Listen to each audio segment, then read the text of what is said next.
ये चीज बताती है कि गृहस्थ में रहो और जब एक समय आए तो गृहस्थ में ही वानप्रस्थ बन जाओ।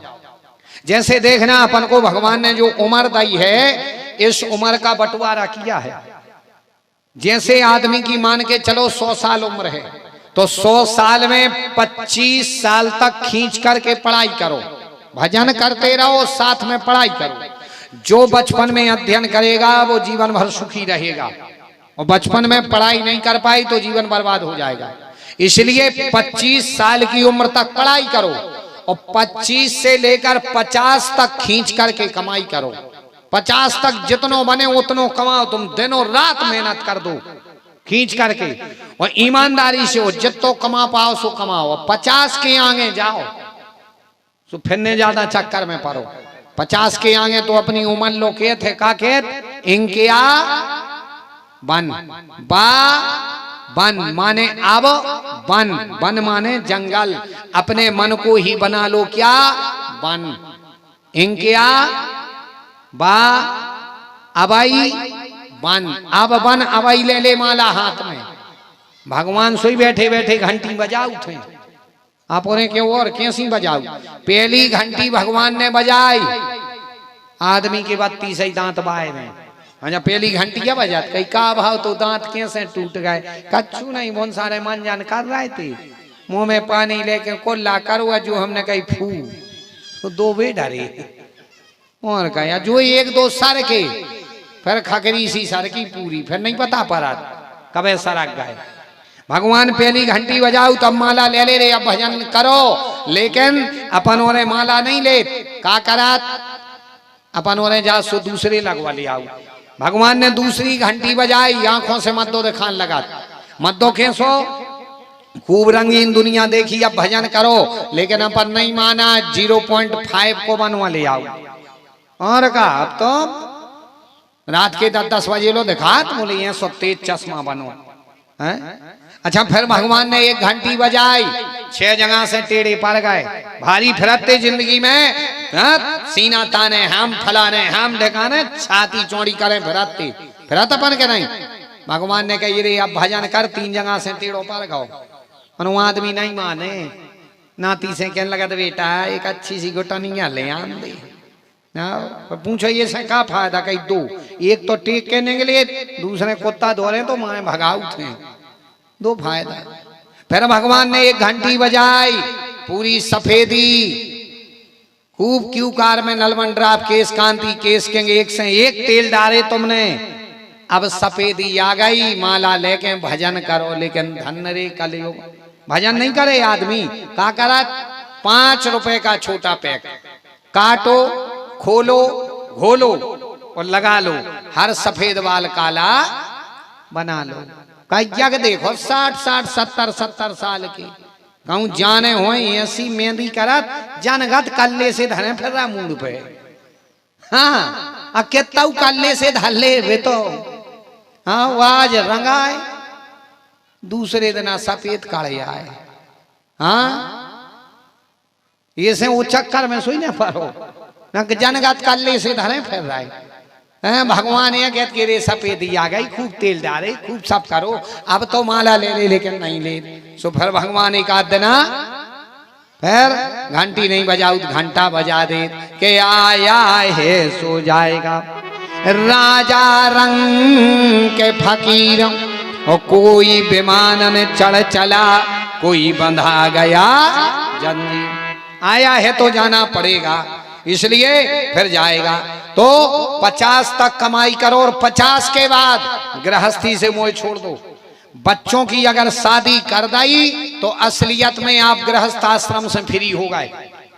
बाप मताई कब तक के बंधे हैं, जब तक अपन ने बच्चों की शादी नहीं करी। बिटिया के लाजे दमाद ढूंढ दो, लड़का के लाजे बहू ढूंढ दई। अब बस वो अपनी गृहस्थी चलाएं, अपन हस्तक्षेप करना बंद कर दो। अपनी जिम्मेदारी पूरी, गृहस्थ जीवन पूरा। गृहस्थ जीवन कब तक को है, बाल बच्चों के ब्याह नहीं करे जब तक की है। और जिस दिन विवाह कर दिए माने अब हम फ्री, फिर तो जबरदस्ती अपन माया में विदे फिरा। जबरदस्ती के अब नाती या फिर नाती के पढ़ाई, फिर एक नत बहू आ जाती, फिर बहू के दो ठगल बाल बच्चे नत बहू देख लेते, फिर तो बेदिया फिर अपन ना। अपनी ड्यूटी है अपने बाल बच्चों को बराबरी को करो, ब्याह करो। अब बेटा तुम जानो तुम्हारी रामलीला जाने, फिर न जाना बेदो, कहने का भाव। लेकिन अपन लोग फंसे रहते सो बात बिगड़ जाती है। इनने माला हाथ में ली और जंगल को चले गए। ज्यों ही जंगल में गए तो इनने जा करके अनेक प्रकार से तपस्या की। और जब मनु और शत्रुपा ने तपस्या की तो गोस्वामी जी लिखते हैं कि विधि हरिहरे तापो देखी अपारा। श्री राम जय राम जय जय राम। विधि हरिहरे तापो देखी अपारा। श्री राम जय राम जय जय राम। विधि हरिहर तप देखी अपारा। विधि हरिहर तप देखी अपारा। मनु समीप गए बहुबारा। श्री राम जय राम। श्री राम जय जय राम। विधि हरिहर तप देखी अपारा। मनु समीप गए कई बारा। श्री राम जय राम। श्री राम जय राम। विधि हरिहर तप देखी अपारा। मनु समीप गए बहुबारा। राम सिया राम जय जय राम। राम सिया राम जय। आज जब मनु और शत्रुपा ने तपस्या की तो विधि हरि हर तप देख अपारा इनके पास में गए। बोले मांगो मांगो क्या चाहिए। ये कहने लगे तुम कौन। बोले मैं विधि विधाता। बोले तो तुमसे नहीं चाहने, वो बुलाओ जोन के काय पे तुम चला। उस ब्रह्म के लिए बुलाओ। ब्रह्म आए, नारायण आए, मांगो क्या चाहिए। तो हारासी विवास तन दशा भुलानी। और पारे दंड एव गही पद पानी। और नाथ देखी पद कमल तुम्हारे। और अबे पूरे सब काम हमारे। भगवान प्रकट भय, मांगो का चाहने, मांगो क्या चाहिए मांगो। राजा मनु कहने लगे सरकार आपके दर्शन हो गए, बस हमारा काम पूरा होगा, हमें आपके दर्शन चाहिए थे। बोले नहीं नहीं मांगो, तुमने किस उद्देश्य से हमें बुलाया। ये कहने लगे सरकार अबे तक हमारे घर में तुमने भक्त पहुंचाए, ध्रुव जैसा भक्त हमारे खानदान में पैदा किया, बड़ी कृपा कर दी। अनुसुईया जैसी पतिव्रता नारी हमारी नातन बनाई, बहुत बड़ी कृपा कर दी। अबे तक तुमने हमारे घर में भक्त पहुंचाए, प्रिय व्रत जैसा बेटा दिया हमारे लिए, ध्रुव जैसा संत बेटा दिया। और हमने सुना है जहां पर संत आते हो तो भगवंत जरूर आओ। भगवान कहने लगे तुम्हारा मन का है। बोले हमारा मन है, संत तो हमारे कुल में आ गए, लेकिन अगली बार भगवान आप हमारे बेटा बन के आइयो।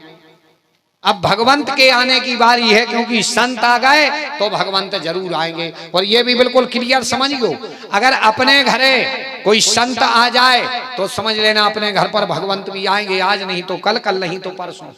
संत का आगमन माने बिल्कुल भगवान के आने की घंटी बज गई। तो बोले अभी आए हैं संत, अब भगवान आप आ जाओ। बोले ठीक है। ये कहने लगे सुनो, ब्रह्म तो एक ही है, दूसरा कोई नहीं है। एको ब्रह्म द्वितीयो नास्ति, हम ही को आऊंगे पर है। बोले आप आइयो। अब इतने में शत्रुपा जी ने सोची कि यार ये चूक गई, ये जे चूक गए राजा साहब मांगवे में चूक गए। शत्रुपा कहने लगी सरकार अकेले आओ। बोले हाँ। भगवान कहने लगे तुम मांगो। शत्रुपा कहने लगी अब हम का मांगे। इन्हें कही है कि तुम लड़का बन के आइयो, लड़का बन के आओ, सुकून इनके पेट में